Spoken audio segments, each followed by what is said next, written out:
My name is Aiden, I'm 32, and I'm the kind of guy most of my family assumed would just roll over when things got messy. The quiet one, the agreeable one, the one who never makes a scene. And maybe I used to be like that. But when my grandparents passed and left their entire estate to me, the house, the savings, and the shares worth just under $900,000, something inside me shifted. I started paying attention. I started listening more closely. And most importantly, I started planning. Because I knew exactly what kind of people I was related to. My brother, Tyler, is 3 years younger than me. Flashy, loud, charismatic. The kind of guy who can lie to your face and still get you to loan him $5,000 for a sure investment. He'd gotten away with so much over the years. Credit cards in mom's name. A borrowed car that mysteriously vanished. And every single time, mom bailed him out. Said he was just figuring things out. But me? I was always expected to be the responsible one. The backup plan. The safety net. And I was done playing that role. When Grandpa passed away 2 years ago, a year after Grandma, he left the estate solely to me. I wasn't surprised. I had been their caretaker when no one else bothered to call, much less visit. I drove them to their appointments, handled the grocery runs, managed the never-ending paperwork. Tyler, he'd show up on Christmas morning, take photos for Instagram, and vanish until the next holiday. But when the will was read and my name was the only one on it, I saw the look my mom gave me. That tight-lipped, disappointed twist of her face. Like I had taken something that wasn't mine. That was the moment I realized the storm was coming. The house was the big piece. A gorgeous old Victorian with deep red bricks, tall windows, and ivy crawling up the sides like something out of a movie. It was a historic property, passed down through 3 generations, and my grandparents had kept it in near-perfect condition. The neighborhood had exploded in value over the last decade. Every house around it had been gutted and flipped, but my grandparents never sold. And now it was mine. I didn't move in right away. I kept my apartment across town and quietly worked on getting everything in order. I had the house appraised, talked to an estate attorney, and set up a trust. Not just for the house, for everything. I didn't tell anyone. Not Tyler. Not Mom. No one. I kept the original deed in a secure location, and I placed the entire property, title, assets, savings, into an irrevocable trust with me as the trustee. I even moved the utilities under a business name tied to the trust. It cost some extra fees, but I didn't care. I knew my family too well. I knew they'd try something. For a while, it was quiet. Too quiet. Tyler texted a few times, asking if he could use the pool. It doesn't have one. Mom dropped hints about how unfair it was to leave everything to just one person. She even said, "Well, your brother was always Grandpa's favorite, you know." As if that meant something. I just nodded and changed the subject. I didn't argue. I didn't correct them. I let them believe I was being naive, that I hadn't taken precautions. The tension really kicked off last month. Tyler started posting vague stories on social media, big things coming, next chapter loading, that kind of nonsense. Then one Saturday, I was at the house doing yard work. Nothing fancy, just trying to keep up the landscaping, when I saw Mom's car pull into the driveway. Tyler hopped out first, all grins and sunglasses, like he was arriving at a photo shoot. Mom followed, carrying a clipboard and smiling like she was about to cut a ribbon on a new property development. "Hey man," Tyler said, clapping me on the shoulder. "We've got some news." I just raised an eyebrow. Mom stepped forward. "We spoke to a lawyer. It turns out the house should have gone to both of you. Your grandfather made a mistake not updating the will after your grandmother passed. But don't worry, we handled it." I stared at her. Handled what, exactly? Tyler pulled out a folded paper from his back pocket and waved it in the air. "We had the house title transferred to my name. It's already done. You're going to need to be out by Friday, but no hard feelings, right? We'll give you time to grab your stuff." I didn't say anything for a moment. Just looked at them, one then the other, taking in their smug faces, the pure audacity. My heart wasn't racing. I wasn't panicking. Honestly, I almost laughed. Because they really thought I was that stupid. I gave them a smile, small, polite, the kind that makes people nervous. "You really think I'd let that happen?" Tyler laughed like I'd told a joke. "It's already happening, dude. You've been living in fantasy land for too long." Mom stepped in, softening her tone like she thought it would help. "We're not trying to be cruel, Aiden. It's just practical. Tyler can manage the property, maybe flip it. You've got your own place anyway. This way, everyone wins." I didn't argue. I just nodded slowly and said, "Got it." 2 days later, they came back, this time with a moving truck and a pair of hired movers. I'd been expecting it. They pulled into the driveway like they owned the place, laughing and shouting at each other. Tyler was in the passenger seat, sipping a coffee, and Mom was directing the movers toward the front door. But then they saw the porch. I was standing there, arms crossed, beside a tall man in a navy suit. He was holding a thick folder and wore a badge clipped to his belt. The folder had my trust's name on the front, a name they didn't recognize yet. The badge was real. The suit was real. And the man? He was from the county office of property records. They froze. Tyler stepped out first, confused. "What's going on?" I didn't say a word. The man in the suit did. The man beside me, Mr. Levin, cleared his throat with the calm authority of someone who has done this too many times to be rattled by theatrics. He held the folder under one arm and glanced down at the paper in his hand before speaking in a firm but neutral tone. "Are you Tyler Green?" he asked. Tyler frowned, clearly thrown off by the question. "Yeah, who's asking?" Mr. Levin stepped forward slightly. "I'm with the county office of property records. I'm here on behalf of the legal trustee of the East Thornhill estate. That's this property." He pointed behind him at the house.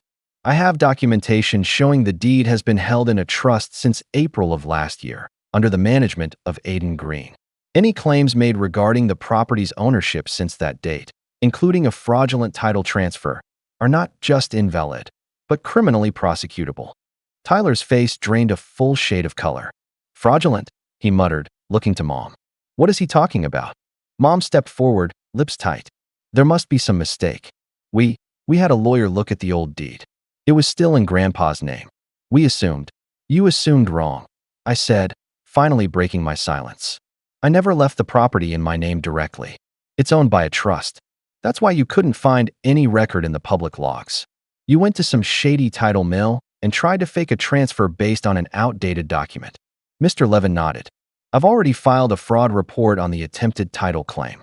Normally, we'd send a warning first, but given the circumstances, bringing movers, threatening occupancy, trying to evict the legal trustee, we're skipping straight to enforcement." Tyler blinked. "Enforcement?" I turned slightly toward him and spoke more plainly. "It means if you set one foot in this house without my permission again, you're trespassing. And if you try to tamper with the trust or any of its assets, you're looking at charges. Multiple." For a long, awkward second, no one said a word. The movers were standing halfway between their truck and the porch, looking at each other like they'd walked into a domestic minefield. One of them coughed and slowly started backing away toward the van. Tyler finally found his voice. "You're seriously doing this? To family?" My voice was calm, too calm. "Family? You showed up here with a forged title and a moving crew. You tried to steal my home, the one thing Grandpa and Grandma wanted me to have. Don't talk to me about family." Mom's jaw clenched. They were confused, Aidan. They didn't understand. "No," I said sharply, cutting her off. "You didn't understand. You thought I'd be the same pushover I was at 20.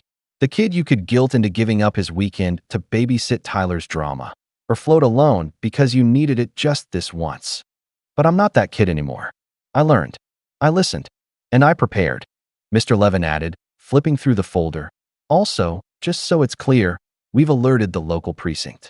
If either of you attempt to return under the guise of any property claim, there will be a file ready to go, civil and criminal."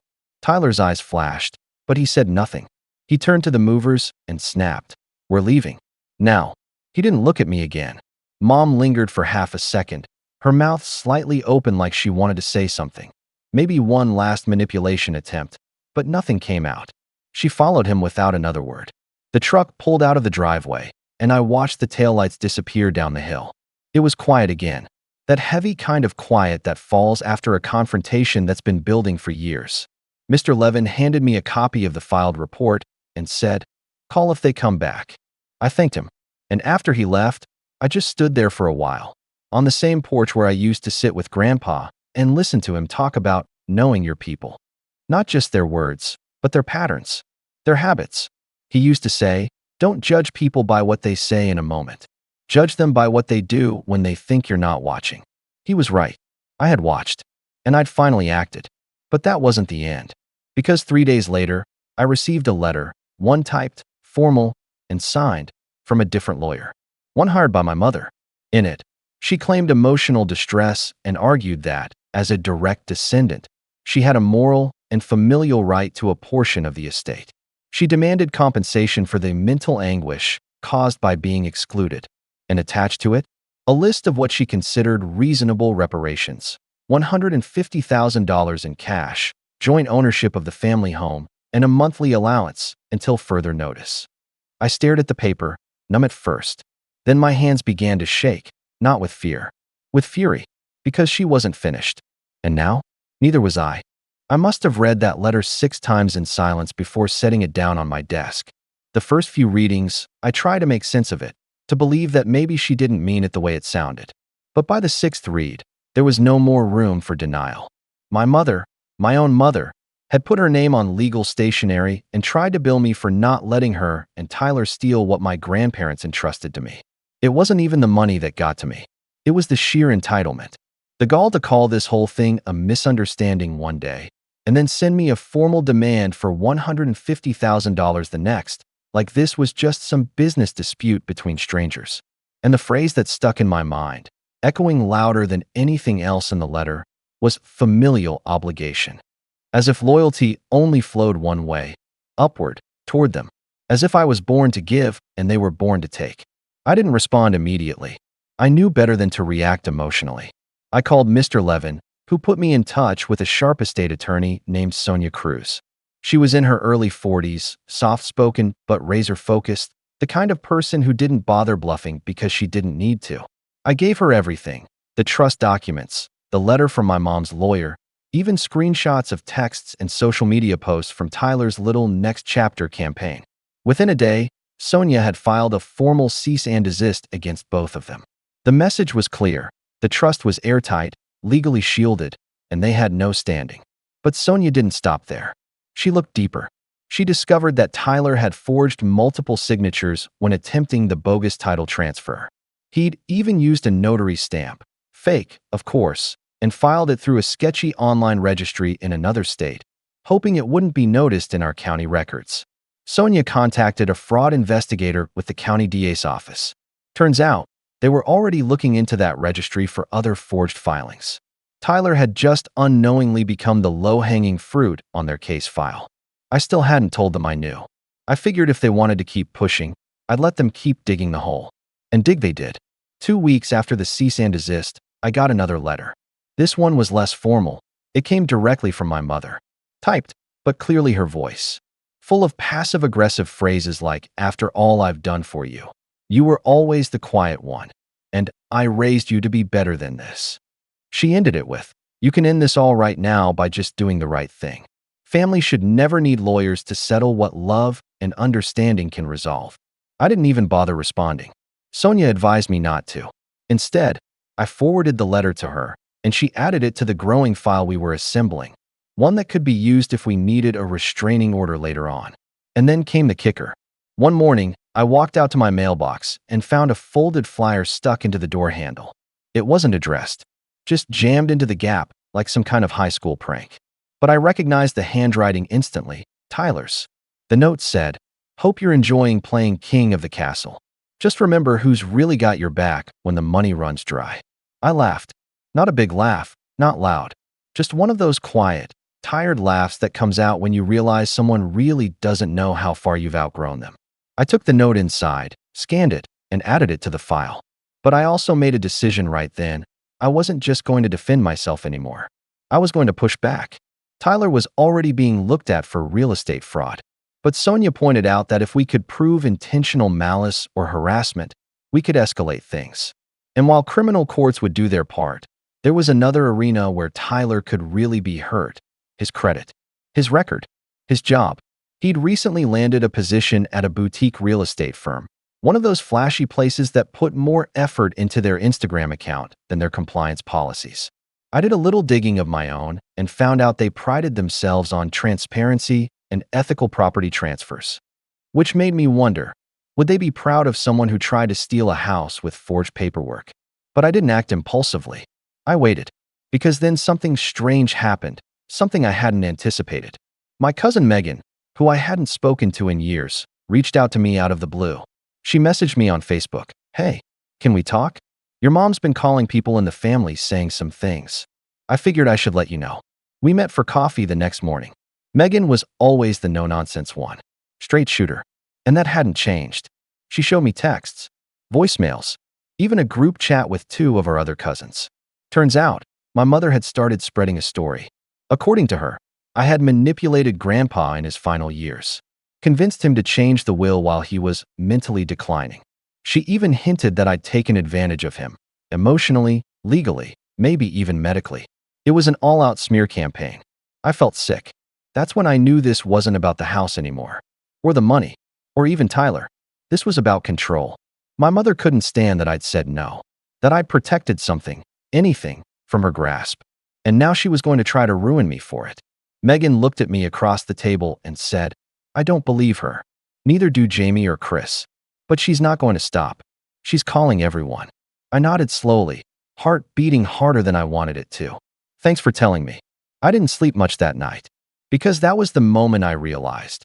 If she was willing to lie to the entire family about me, to assassinate my character just to pressure me into giving up what was legally mine, then I had to be willing to finish this. Not just for me, but to make sure she and Tyler never did this to anyone else again. And what I did next, let's just say it didn't end with lawyers. I spent the next 2 days in my study, planning. By now, the trust was protected from any legal angle. That part was secure. But their smear campaign was already infecting the extended family. My cousin Megan's warning had come just in time, but the damage was spreading fast. I started getting vague texts from distant relatives. Things like, just wanted to check in, or heard some stuff. Hope it's not true. It was clear my mother had been busy. She wasn't just trying to take the estate. She wanted to destroy my reputation so thoroughly that no one would ever believe my side of the story. And if I let that happen, I knew what would come next. Pressure from relatives, whispered guilt, gaslighting from every corner of the family tree. Eventually, they'd try to force me to be the bigger person and hand over something for the sake of peace. I could see the trap they were setting. I wasn't going to walk into it, so I built my own. Sonia, my attorney, helped me prepare a legal declaration, a statement of facts supported by all the evidence we'd gathered. The forged title application, the fake notary stamp, the letters, the attempted property seizure, and the smear campaign. I included scanned screenshots from Megan's messages, voicemails left by my mom calling me a greedy manipulator, and the copy of the lawyer's ridiculous demand for $150,000. But I didn't just file it away in a court office. I sent a clean, easy-to-read version to every relative my mom had called. I wrote a short message. Hi, I know some things have been said recently, and before you draw any conclusions, I want you to have the facts, backed by documents, not stories. I've attached everything you need to see. After this, I won't be discussing it again. If you believe me, great.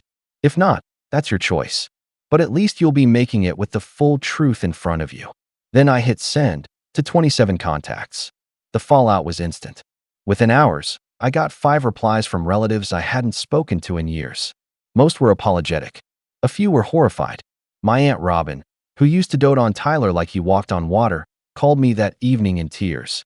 She had believed every word my mother said, until she saw the forgery, the letter, the folder of proof. She said, I didn't know. I swear I didn't know.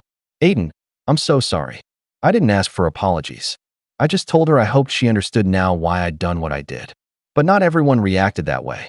3 relatives, all on my mom's side, doubled down, claimed I had manipulated the narrative. One even accused me of making up the documents. I knew I couldn't win them all, but for every one of those, I had 5 more people reach out and say, thank you for telling the truth. Then came the part I'd been waiting for. I reached out to Tyler's boss, anonymously at first. I submitted a tip through their internal ethics line. Not just a vague warning, a full PDF report, organized, labeled, with exhibits.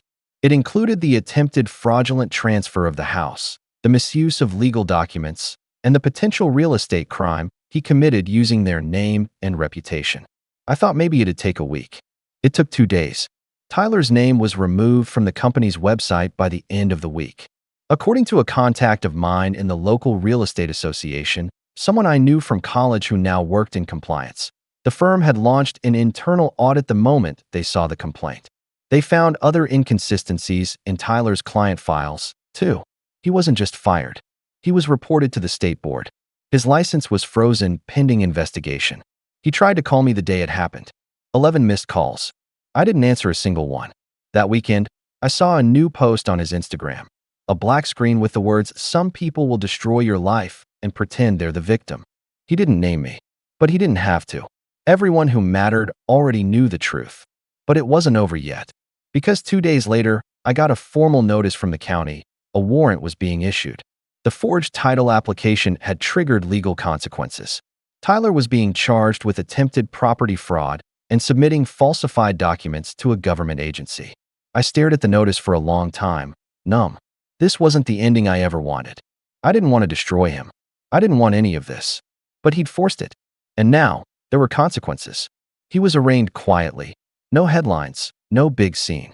Just a court date, a lawyer he couldn't afford, and a future full of legal headaches. He wouldn't go to prison, probably just probation, fines, maybe community service. But the record would follow him. Jobs would be harder to find. Trust, harder to rebuild.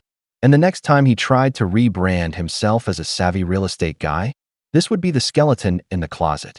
As for my mother, she went silent after the evidence went public. Completely silent. She didn't reach out, didn't apologize, didn't ask for money again.